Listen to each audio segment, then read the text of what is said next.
Assalamualaikum warahmatullahi wabarakatuh. Perkenalkan, nama saya Muhammad Faisal Farid dari Program Studi Manajemen Fakultas Ekonomi dan Bisnis Universitas Buana Perjuangan Karawang tahun 2020. Di sini saya akan mempresentasikan hasil kerja praktek yang telah saya laksanakan di PT AT Indonesia dengan judul Efektivitas Penggunaan Kas Departemen Engineering PT AT Indonesia. Yang pertama adalah latar belakang. PT AT Indonesia adalah perusahaan joint venture antara PT Astra Auto Parts Tbk dan Aisin Takaoka Co Ltd. PT AT Indonesia adalah pabrikan yang memproduksi casting dan machining untuk produk otomotif maupun non-otomotif. Dalam proses produksi casting, PT AT Indonesia memproduksi produk-produk FCD atau Forged Casting Ductile dan juga melakukan proses machining, assembly, serta metal forming. Dengan kemampuan engineering dan pattern design, maka produk yang dihasilkan adalah produk yang mempunyai kualitas yang baik serta harga yang kompetitif.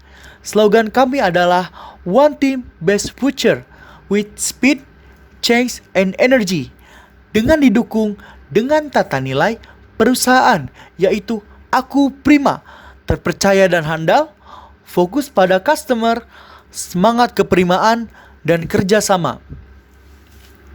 Selanjutnya adalah sejarah singkat PT AT Indonesia.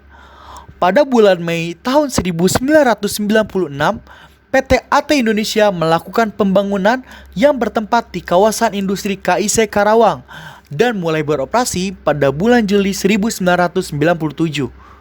Pada tahun 2001, dilakukan peluasan area produksi casting, tepatnya pada bulan Juli, yang disusul dengan pembangunan plant machining pada bulan Januari 2003. PT AT Indonesia melakukan sertifikasi ISO 9001 dan QS 9000 pada bulan Juli 2003, yang diiringi dengan dimulainya produksi metal forming pada bulan Desember tahun 2003. Pada tahun 2005 telah dilakukan peluasan wilayah perusahaan sebesar 18.000 meter persegi dan dilakukan pembaruan sertifikasi ISO 14001 dan OHSAS 18001. Pada tahun 2010 dilakukan pembangunan area training dan renovasi head office. Dan terakhir, pada tahun 2013 diluncurkannya produk baru, casting ACE 3. Profil perusahaan dengan nama perusahaan PT AT Indonesia dengan tanggal berdiri 14 Mei 1996 beralamatkan di Jalan Maligi 3, Lot H1 Strip 5, kawasan industri KIC Karawang, dengan jenis perusahaan manufaktur dan jumlah karyawan kurang lebih 1.500 karyawan. PT AT Indonesia memproduksi produk casting, machining, dan metal forming. Visi PT AT Indonesia yaitu menjadi perusahaan terkemuka di Asia dalam menghasilkan produk casting dan machining dengan kualitas tinggi untuk otomotif dan non-otomotif. Misi PT AT Indonesia yakni memiliki kemampuan teknik dan pattern design untuk menghasilkan produk yang berkualitas tinggi dan menjadi pemasok terbaik untuk industri pembuatan mobil. Selanjutnya adalah tinjauan pustaka. Yang pertama adalah manajemen. Menurut Melayu SPH Sibuan pada tahun 2018, manajemen berasal dari kata to manage yang artinya mengatur. Peraturan dilakukan melalui proses dan diatur berdasarkan urutan fungsi-fungsi manajemen itu sendiri. Manajemen merupakan suatu proses untuk mewujudkan tujuan yang diinginkan. Selanjutnya, menurut Burhanuddin Yusuf dan Muhammad Nuryanto Al-Arif pada tahun 2016 menyatakan bahwa manajemen sebagai ilmu dan seni. Manajemen dikatakan sebagai ilmu karena kumpulan ilmu pengetahuan yang logis, rasional, dan sistematis. Sedangkan manajemen sebagai seni adalah suatu sifat kreatif individu dalam mengelola organisasi yang turut disertai dengan suatu keterampilan. Manajemen juga sebagai proses untuk mencapai tujuan organisasi.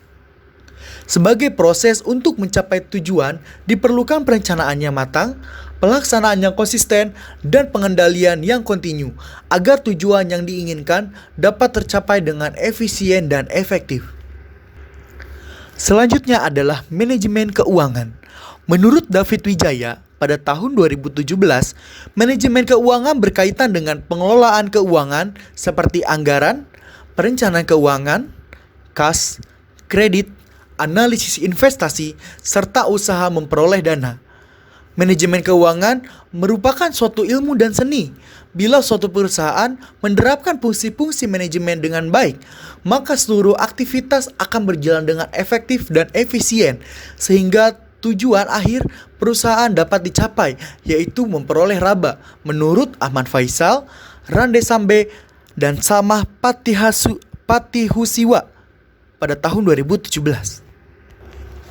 Tujuan-tujuan dari manajemen keuangan yang pertama adalah memaksimalkan keuntungan, kedua, menjaga arus kas, ketiga, memaksimalkan pemanfaatan keuangan perusahaan, keempat, mengoptimalkan kekayaan perusahaan, kelima, meningkatkan efisiensi, keenam, memastikan kelangsungan hidup perusahaan, ketujuh, mengurangi resiko operasional.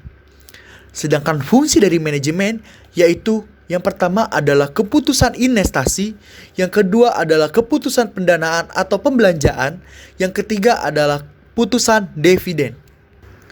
Selanjutnya adalah kas. Menurut Rizal Effendi pada tahun 2014, dari segi akuntansi, yang dimaksud dengan kas adalah segala sesuatu, baik yang berbentuk uang ataupun bukan, yang dapat digunakan sebagai alat pembayaran atau alat pelunasan kewajiban. Kas adalah instrumen dalam klasifikasi aset keuangan. Kas merupakan harta yang penting bagi perusahaan, dibutuhkan sebagai alat pertukaran dan juga sebagai ukuran dalam akuntansi. Kas terdiri dari uang kartal yang disimpan dalam suatu entitas, uang tersimpan dalam rekening bank, setara dengan kas. Menurut Johnny Devitra dan Siti Kamilah pada tahun 2017. Selanjutnya adalah efektivitas. Pengertian efektivitas menurut Subhi dan Muhammad pada tahun 2013 menyatakan bahwa efektivitas adalah hubungan antara output dan tujuan. Ini berarti bahwa efektivitas merupakan ukuran seberapa jauh tingkat output kebijakan dan prosedur dari organisasi mencapai tujuan yang ditetapkan. Pengertian efektivitas menurut Arens dan kawan-kawan, efektivitas adalah hubungan antara hasil yang dicapai organisasi dengan sasaran yang ingin dicapai. Jika hasil tersebut semakin mendekati sasaran atau tujuan, maka hasil output semakin efektif. Selanjutnya adalah tujuan. Tujuan dari kerja praktek ini adalah untuk mengetahui cara pengelolaan kas, pengukuran tingkat efektivitas penggunaan kas, untuk mengetahui solusi jika terjadi penggunaan kas berlebih, dan mengetahui cara untuk meminimalisir penggunaan kas pada Departemen Engineering PT AT Indonesia. Untuk metode sendiri, metode yang digunakan adalah penulisan artikel menggunakan metode deskriptif, studi pustaka yang merupakan segala usaha yang dilakukan untuk menghimpun informasi yang relevan dengan topik. Informasi itu dapat diperoleh dari buku-buku ilmiah, laporan penelitian, karangan-karangan ilmiah, dan sumber-sumber tertulis, baik tercetak maupun elektronik lain, untuk mendapatkan gambaran yang jelas tentang hal-hal yang diperlukan. Tugas yang dilakukan selama melaksanakan kerja praktek, yaitu saya sebagai penulis ditempatkan di bagian staf pengelola kas Departemen Engineering, dan tugas yang dilakukan selama melaksanakan kegiatan kerja praktek di PT AT Indonesia yaitu melakukan pengelolaan kas pada Departemen Engineering PT AT Indonesia.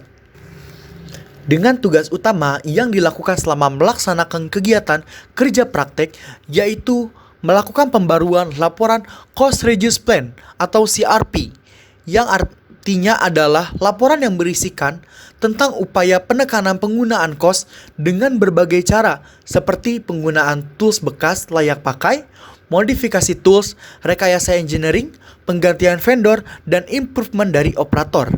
Selain itu, selama melaksanakan kerja praktek, saya membuat laporan penggunaan kas harian atau yang biasa disebut Gentani. Laporan penggunaan kas harian adalah laporan pembelanjaan tools berupa insert, drill, end mill, holder, dan orders pada pihak PT Precision Tool Service dengan pembukuan yang dilakukan setiap 24 jam pada pukul 00.00. Permasalahan yang ditemukan yaitu pada Departemen Engineering selama ini bergerak di bidang supporting produksi machining, yakni dengan perbaikan mesin, persiapan tools, insert, drills, dan orders untuk line machining. Dalam pengelolaan pengontrolan pengeluaran pembelian tools, insert, drill, dan orders belum berjalan dengan efektif, sehingga pada setiap akhir bulan selalu mengalami kendala pengeluaran kas berlebih dan tidak terpantaunya tingkat efektivitas penggunaan kas yang mengakibatkan belum efektifnya pengendalian kas, sehingga banyak pengeluaran kas berlebih.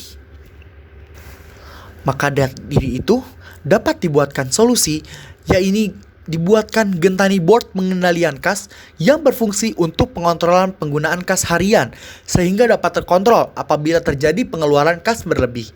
Pengawasan dapat dilakukan dengan mengawasi pengeluaran kas yang bersifat rutin dan terus-menerus dan menekan biaya seminimal mungkin. Maka dari itu, dapat ditarik kesimpulan berdasarkan pelaksanaan kerja praktek yang dilakukan pada PT AT Indonesia, penulis mendapatkan pengetahuan dan wawasan mengenai efektivitas penggunaan kas. Pengelolaan kas yang efektif merupakan unsur yang sangat penting bagi sebuah perusahaan dalam menjalankan aktivitas untuk mencapai tujuan perusahaan. Dengan manajemen kas yang baik dan efektif, dapat menggambarkan dengan tepat sumber dan penggunaan kas serta kunci untuk ramalan pada masa yang akan datang.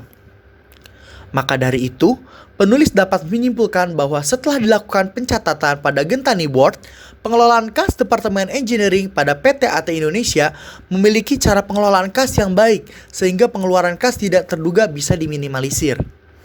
Selanjutnya, saya akan memberikan saran kepada PT AT Indonesia harus bisa meningkatkan dan mengembangkan lagi tingkat efektivitas penggunaan kas berdasarkan dengan KPI perusahaan. Laporan penggunaan kas setiap periode dibuat lebih detail dan jelas sehingga meminimalisir terjadinya kesalahan dalam proses komunikasi. Selanjutnya bagi Fakultas Ekonomi dan Bisnis Universitas Buana Perjuangan Karawang, yakni harus memiliki lebih banyak rekomendasi perusahaan atau instansi pemerintah yang sebaiknya dipilih mahasiswa agar memudahkan mahasiswa dalam mendapatkan tempat untuk melaksanakan kerja praktek. Selain itu, universitas juga harus menjaga hubungan baik dengan perusahaan atau instansi pemerintah tempat mahasiswa melakukan kerja praktek untuk memudahkan lulusan Universitas Buana Perjuangan Karawang pada saat ingin memasukkan lamaran pekerjaan. Dan di sini dapat kita lihat ada beberapa daftar pustaka dari buku dan jurnal. Selanjutnya ada foto kegiatan pada saat pelaksanaan kerja praktek di PT AT Indonesia. Yang dapat kita lihat di sini ada dua foto di kiri dan kanan. Sekian presentasi yang dapat saya sampaikan. Mohon maaf apabila banyak kesalahan dan banyak informasi yang belum tersampaikan. Terima kasih. Wassalamualaikum warahmatullahi wabarakatuh. Salam, aku Prima.